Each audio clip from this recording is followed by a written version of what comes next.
Praise the Lord, children. Thank you for joining through this Zoom meeting. Today, we are going to see mainly about the book of Exodus. Okay, you all know about the book of Exodus, but from the chapter 1, I'm going to teach you.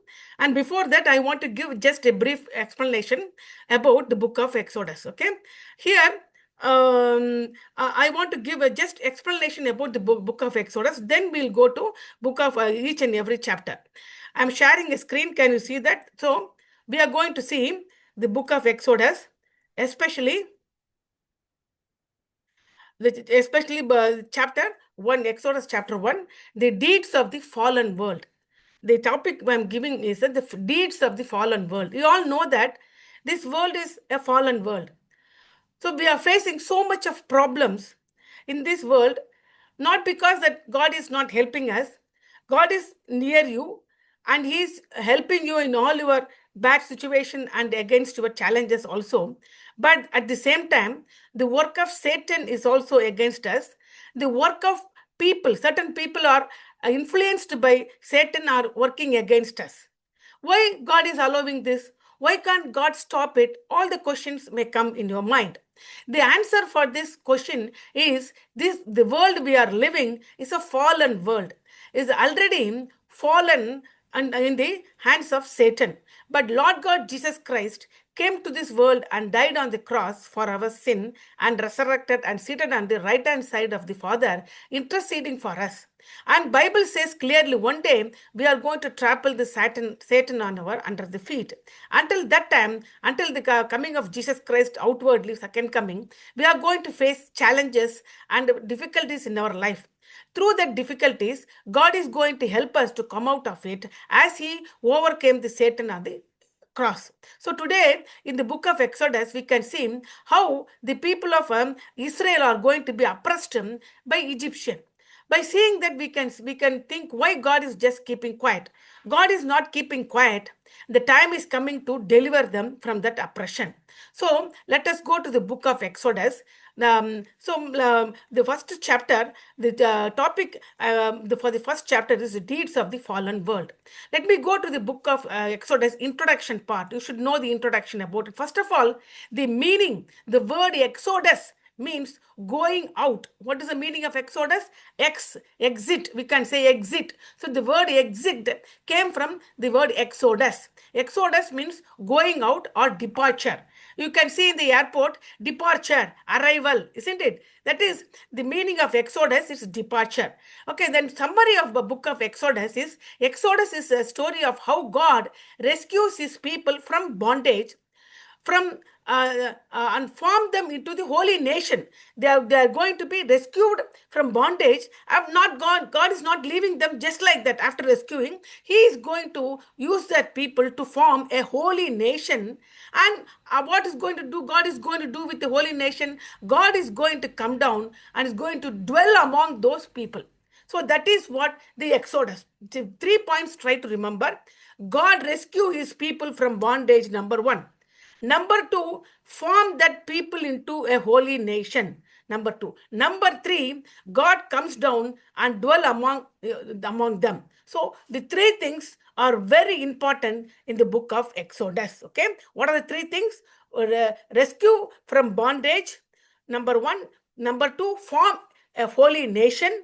Number 3, God comes down from heaven and dwell among them. So that is a summary of entire book of Exodus. The main theme is God redeem His people and dwell among them. So that is the main theme. So this is what is book of Exodus. And the structure of book of Exodus, and Exodus has 40 chapters, 40 chapters, and we can divide it into 3 groups. First group, slavery and deliverance. That is from 1 to 15 chapters. Next is journey, away, coming out of Egypt. So journey and testing, 16 to 18 chapters. Then third one, covenant and God's presence, 19 to 40 chapters. So that is what we are going to see in coming classes. So now let me go to the first chapter. What's the first chapter? Is Israelites oppressed because of the deeds of fallen world. Why the Israelites are going to be oppressed? Because of the deeds of the fallen world. So this first chapter has 22 verses. I'm dividing this 22 verses into three groups. Number one, the book starts with opening family tree. That family tree means how many people entered the Egypt, the land of Egypt. That starts with that one that we call as the opening family tree of Jacob. That is 1 to 6 verse. Then what happened? How Israel came under Egyptian bondage. That is there from 7 to 14 verse. The second topic is how Israel came under Egyptian bondage. We are going to see how they came under Egyptian bondage and why they came under the Egyptian bondage. And third topic is action for population control. Who is action? The Pharaoh is acting to control the population of people of Israel.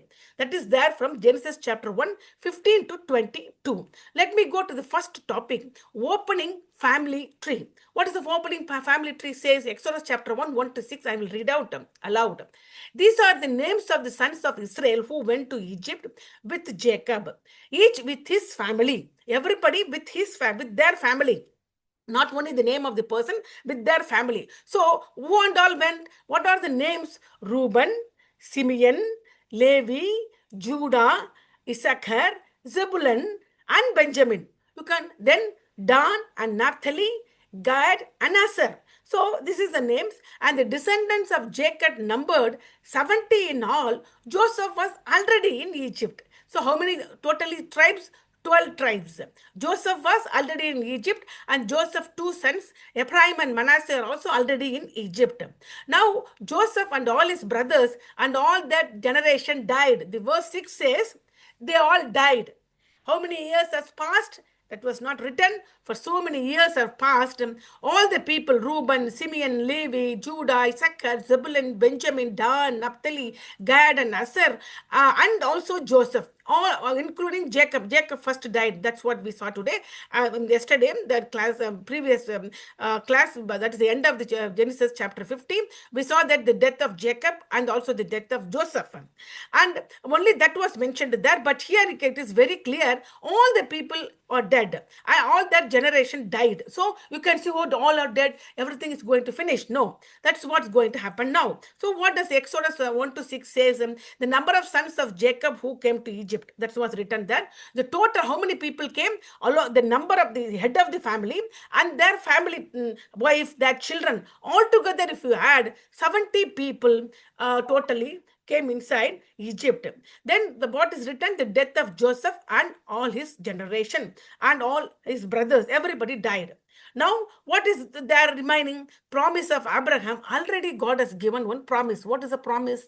That is, to the Abraham God gave, I will make you into a great nation. That is there in Genesis chapter 12, verse 2.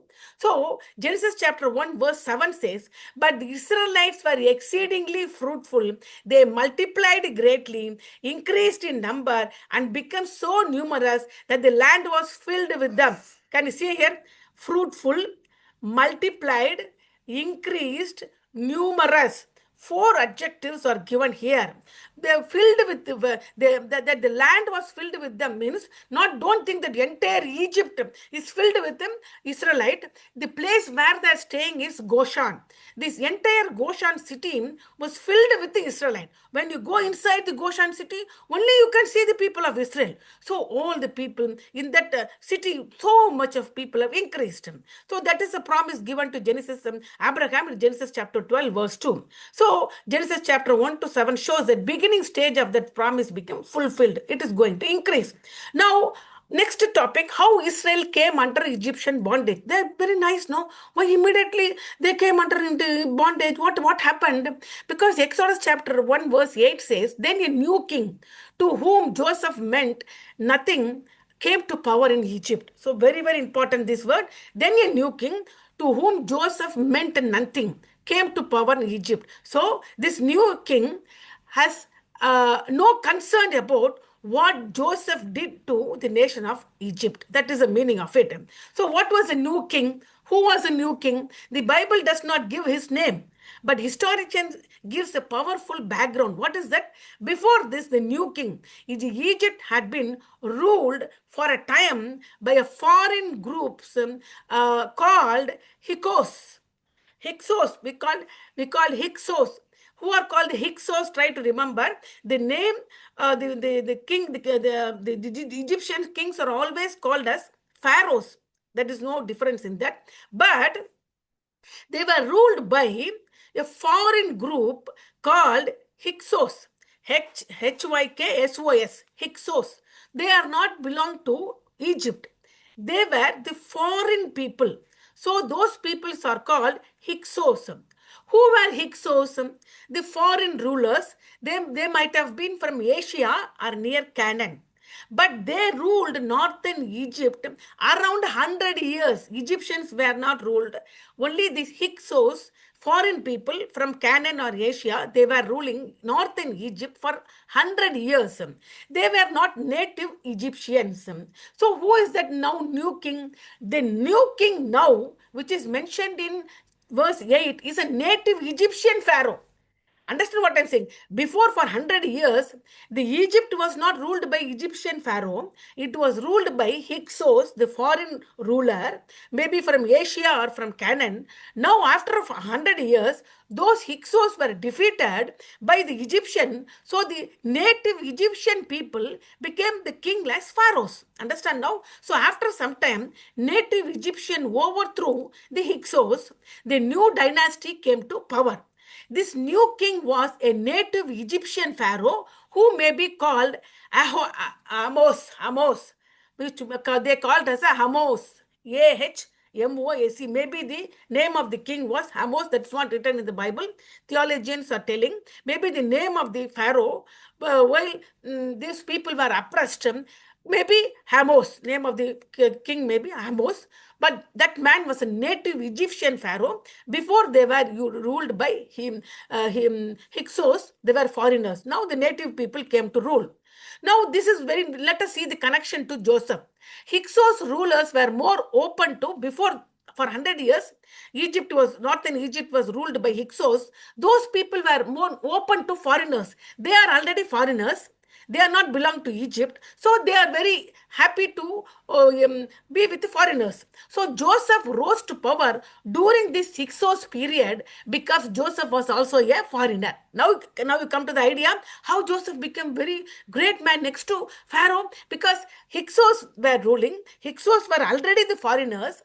So those foreigners are ready to accept foreigner Joseph as next to the Hyksos king. So that's why Joseph rose to power during Hyksos period, because Joseph was also a foreigner. That's why Joseph became so powerful in Egypt. Now what situation has changed? Hyksos, after 100 years, Hyksos were removed from power. The native Egyptian people became pharaoh. Those people don't like foreigners. So Exodus chapter 1, 9 to 10 says, the king Pharaoh said, look, he said to the people, the Israelites have become too numerous for us. Come, let us deal sharply with them, or they will become more numerous, and if the war break out, we'll join our enemies, fight against us, and leave the country. So why did oppression begin then? The new Pharaoh saw Israel differently. How they saw? The people of Israel are too many. Number one. And they may join our enemies because they are foreigners. Before, we are already affected by foreigner Hyksos, the king. The same like this, the people of Israel became numerous. Like Hyksos, they can also overthrow us and become king. So they are very, very careful, and they want to reduce the population of people of Egypt. So oppression began. What was the real fear? After the Hyksos experience, Egyptians became afraid of foreigners inside their land. Before, we are ruled for 100 years by foreigner Hyksos. Now these people are also foreigners. They are inside our land. They are very afraid. So Pharaoh thought, what if these Hebrew become like Hyksos and take over them? Understand their fear? That's why they were started to oppress. Immediately they didn't start. There was a great change, political change has happened. Because of this fear, they started to oppress people of Israel. This is let me go to the Third topic. What's the third topic? Action for population control. Who is acting? The Pharaoh. The Egyptian Pharaoh is going to act sometimes, act certain things to control the population. What all the strategies they put forth to control the population? Number one, five things they did against the people of Israel. Number one, change their identity, because they were identified as shepherds. You all know that. No, Pharaoh, instead of in front of the Pharaoh, Joseph told, my brothers are farmer, sorry, are shepherds.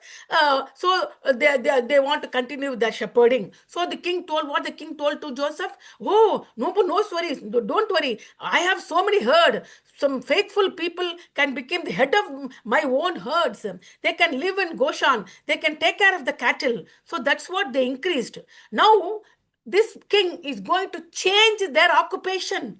They are not going to be hereafter shepherds. He is going to change their work into different work, changing their identity.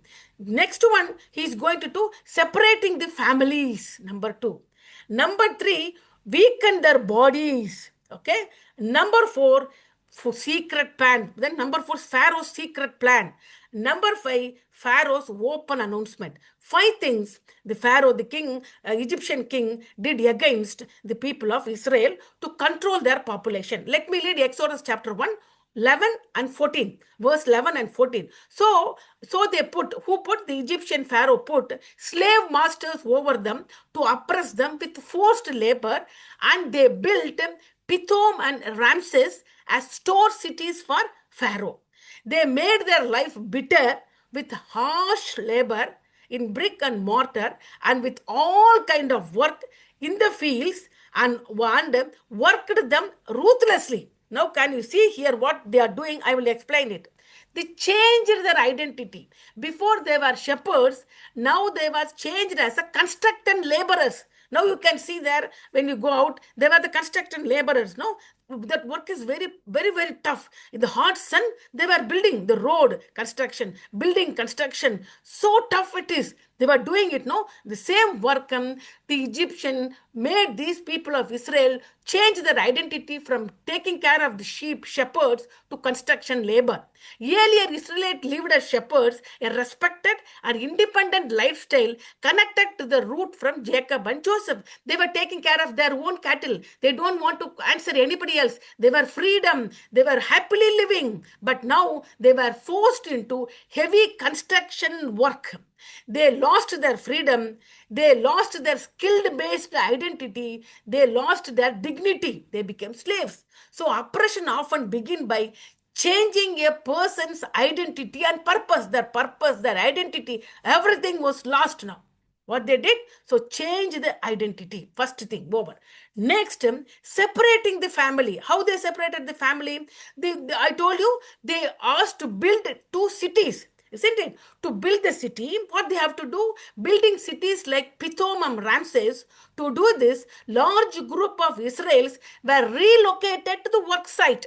Understand? For example, we were in India. Okay, when your father got the job in UAE, what the father do? Leave the family in India, come here and work. So many families are separated like this, especially in UAE. Only few people are living as a family. When the father get a good occupation, good money, then only father can bring the family here. Otherwise, family has to be separated. So these people are separated. Large group of Israelites were relocated to the work site, divided into labor unit. And there also, you have to work this, you have to work this. So there also, so much of separation. You have to take care of the mud. You have to make the brick. You have to climb and construct. All these things, they are still separate. So family is separated for a long period, scattered across different projects. Projects are different workplace, everything. So this weekend, what all did happen? Family bondage is gone.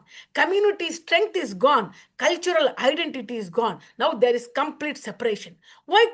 Now you can ask, why this? What happened to this? Why did Pharaoh do this? Because united people are always strong. If they are united, they will think and like Hyksos. They will overcome or topple the government, and they start to rule like Hyksos people. So unity is strong, separate them. A divided people are easily to control. So enemy often work by dividing relationship to weaken people. That's what happened in our house also. We started to fight. Husband, wife started to fight. Son started to fight. Son and daddy, father. Same way, daughter and mother start to fight. Fighting. That become weakened. That's the work of Satan. The enemy often work by dividing the relationship to weaken the people. That's what the Pharaoh is doing. Now, third techniques, what he did, weaken their body. What he did, oppressed them with forced labor. The labor was terrible. It was without rest and care. No rest, nothing. Do, work. So much work. So physically they are exhausted. They have no good food, malnutrition, injured. Somebody are injured very badly while climbing, while breaking the rock. All these things, very hard work. They injured, but they were not treated. Injury, blood is oozing out. All these things they were troubling. So injuries without treatment. So this lead to yearly death. So what they did, harsh labor lead to bad health. Bad health leads to death. So this is third technique, weaken their body. Now Exodus chapter 1 verse 12 said, but the more they were oppressed, the more they multiplied and spread, so the Egyptian came to dread the Israelite. It is very astonishing. You can ask me how they are oppressed, how they multiplied. Their body were weakened, their families were separated, their identity was changed. You can ask me how they multiplied. One of the answer is that you all know that before all the people of Israel lived in one city called Goshen, isn't it? Now, to do this construction project, they were sent to different places. These people of Israel wore a different type of dress, different type of way they work and talk. So, since they were separated and they were sent to different cities, it seems like all the cities are filled with them because those people are everywhere. So this became now they want to reduce the population. It seems they are spreading everywhere. They are talking with everybody people. They become familiar with other people. That shocked the Pharaoh. What is this? We want to reduce, but they are increasing in a different way. So that was shocking to the Pharaoh. Now, what he want to do is that another plan. What is another plan? That is the fourth plan that I'll read. The Exodus chapter 1, 15 to 16, I will read it. The king of Egypt said to the Hebrew midwife, whose names were Sipra and Pua, when you are helping the Hebrew woman during childbirth on the delivery stool, if you see that the baby is a boy, kill him. And if it is a girl, let her live. Now this is a secret plan. The three things are over: changing the identity, separating the family, weakening their bodies. In spite of that, they went to different cities. They became familiar with all people. It seemed like they spread to so many areas. So now secret plan. Secret plan is what the Pharaoh called the Hebrew midwife. Who are called the midwife? Midwife are the ladies who help the woman during the childbirth. That we called as a midwife. Now also when you go, it's a nursing field, there is separate midwifery. They will help during the delivery of your mother. Send it for the ladies. That we called as a midwife. So they help during the delivery. What the king is telling, when you got the information that some lady is going to give birth, you go to help that lady, no? If you see that lady is giving birth to a boy baby, you yourself kill that baby. If it is girl, that's okay. That is a command given by a Pharaoh to the Hebrew midwives. Can you see here? So, what is the Pharaoh's secret plan? Pharaoh, unable to stop Israel growth through hard work, turned to more stable and cruel plan. He commanded the Hebrew wife, Sipra and Pua, to kill every male child at birth. This is not just murder, it is an attempt to erase a generation, to stop God's promise at its root. If boy child is killed, how the family is going to increase? How the Genesis chapter 12 verse 1, I will make you a great nation, will fulfill? No, it is exactly opposite to the God's promise. So that's what the Pharaoh secretly doing. But fear of God over fear of power. What happened now? There is the fear of God over the fear of power. Because the midwife, however, feared God and did not do what the king of Egypt had told them to do. They let the boy child live. They are fearful to God, not to fear of Pharaoh. Such a great courage. Can you see that? The ladies are very courageous, not men. Ladies are courageous. They didn't do that. They fear God. This is a turning point. The midwife refused. Two ordinary women stand against the most powerful ruler of the time. Who are the names of the two midwives? Just two names. Who are they? They were Sifra and Pua. Such a great thing, no? Not with the weapon, but with the reverence for God, with the fear of God, they were standing against it. So the fear of God produced moral courage. So whenever you face like this, you should have the fear of God, not a fear of people. It will produce you moral courage. Now, wisdom under pressure. What happened when king asked the midwife, why? The king asked, why you? Then we saw they are still increasing, babies are increasing. The king shocked. I asked the midwife to kill. They called the midwife, why you did like this? They answered wisely. They told Hebrew women were very strong women. They are giving birth by themselves before we arrive. That before when information come that there is going to be delivery, we are on the way to go to help her. But that lady was very strong. She is giving birth by herself. So when I go there, nobody is there. What can we do? That's what midwives told. They show not only courage but also discernment and practical wisdom. So God equipped his servant not only with the boneless but also with the wisdom to face dangerous situation. In your life also, if you are facing a dangerous situation, God gives courage, God gives discernment, God gives you practical wisdom. Now, seeing that what God is going to do, let's see that God is going to bless them, those two women. God deal well with this midwife and gave them families of their own. So they married and they gave birth to more children. Whom? The two midwives. When Pharaoh tried to destroy life, God rewarded those who protect life and increase their family. Pharaoh want to reduce the family. Now God is increasing the family of midwife. So God sees hidden act of obedience. This is a hidden act of obedience. God also sees our hidden act of obedience. Still increasing. We don't, Pharaoh don't know now. Now the fifth plan, Pharaoh's open announcement. He did a fifth plan is open announcement. What is it? Exodus chapter 1 verse 22. Then Pharaoh gave his order to all his people. Every Hebrew boy that is born you must throw into the Nile, but let every girl live. Can you see here? And moreover, what they did know, since there was a less boy child, more girl children, the Egyptian once were told the king, since we have so many slaves, boy slaves, they don't have wife, you order the Israelite girl daughters, ladies to be the wife of my slaves. See how dangerously they were suffering. That's what happening because boy children are dead. Only girl children are there. So many population of girl children. So the Egyptian told, we have so many male slaves. Ask those girl ladies to marry our male slaves. So this is mingling of Israelite people with other people. That's not a God's idea. God really hated it. That's not a God's plan. God want to make a separate nation of Israel. It's all against God's plan. So it is going on like this. Now all the people must throw their own Hebrew boy into the Nile. What began as a hidden plan became a national policy of destruction. So it's a great thing. God's plan. Now I want to tell you one thing. God's plan cannot be stopped in spite of all these things. Why? The Nile, used as a tool of death, soon become the place where baby Moses is going to be preserved. This is not going to continue. That is going to born a boy Moses, and that boy baby is going to be preserved in the same Nile where which became a destructive place for the boy Israel children to be as a death trap. There, the baby Moses is going to be preserved. Pharaoh tried to stop God's plan, but he actually set the stage for Israel's delivery.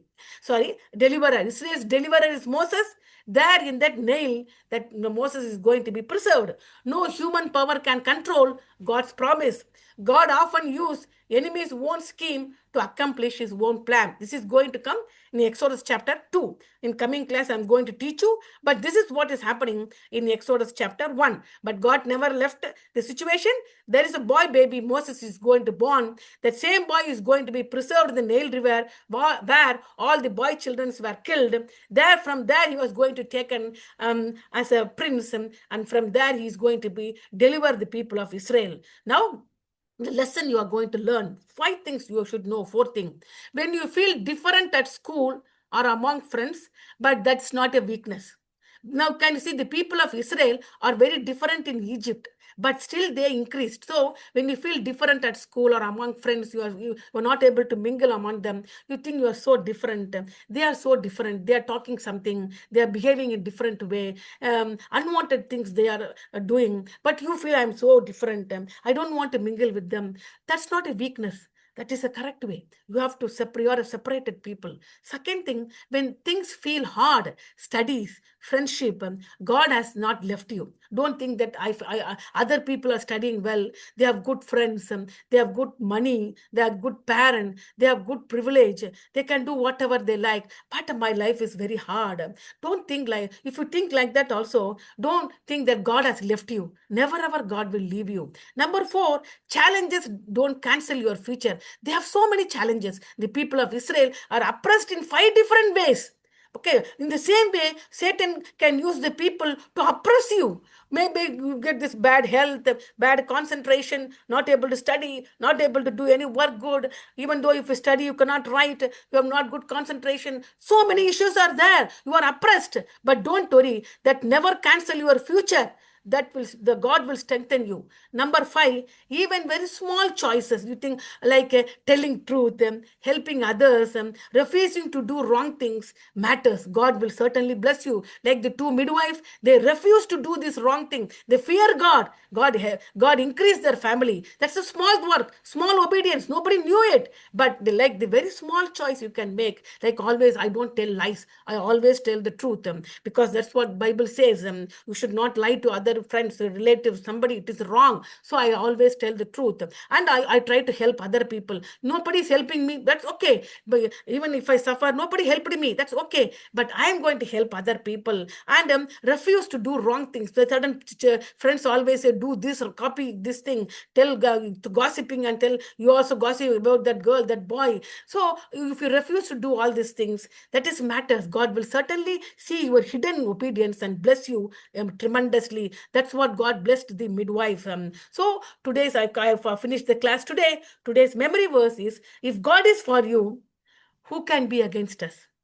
Against you. If God is for us, who can? Yeah, you read it. You read it, my child. Yes. Memory verse, Yes. Romans 8 verse 31. If God is for us, who can be against us? Yes. Acts 5 and verse 29. We must obey God rather than human beings. Very good, very good. Excellent, my child. Excellent, excellent, excellent. Now, just finish the message with